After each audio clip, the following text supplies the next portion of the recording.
So let's wrap up this course. What lessons have we learnt about the whole progress of science from it all? I guess to me the most striking thing is how unexpected this all was. No one saw exoplanets coming as a giant field, and it's just been one big surprise after another. In fact, it's very worrying making this course because I'm pretty convinced that by the time it goes live 3 or 4 months from now, let alone when you view it in the second or third year we run it, huge chunks of what we talked about are going to be obsolete. Yeah, that is a problem with a very exciting field like this. And it's quite remarkable because you and I both trained as cosmologists. And cosmologist was, cutting edge, and pretty much anything you did was exciting. And there were these people beavering away, making very careful measurement after measurement in what looked like, just doing it for the sake of doing it. They were being careful, they were working hard, but they had no expectation of making a discovery of planets. They had interesting things they wanted to ask. And yet through that hard work, that diligence, they were able to make what is arguably the discovery of the century.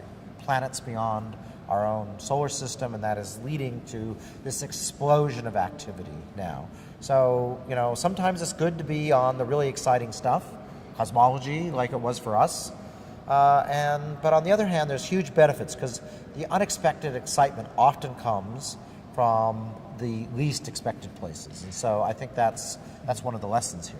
And it's a lesson that generally governments don't want to hear, that you actually can't predict where science is going to go. Governments always like to have 10-year plans and we're going to invest in this and that. But the whole history of science is full of big surprises because, of course, if we knew the answer, it wouldn't be science. We wouldn't know what's going on. So in some sense, you have to do a whole bunch of stuff and a whole bunch of not very sexy stuff because most of that not sexy stuff will remain not sexy, but every now and then something that revolutionizes the world is going to come out of it. That's right. So you have a portfolio of stuff where you just sort of let things go and you work on whatever.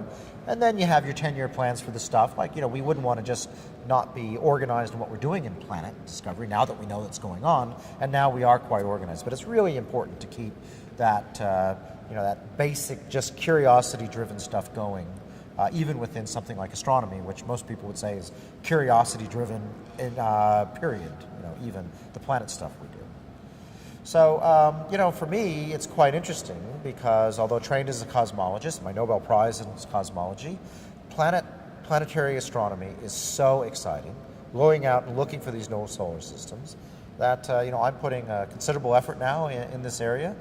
In some sense, so are you. So it really is, I think, one of the most exciting and promising areas for the coming decades for astronomy and for mankind to learn more about the universe we live in.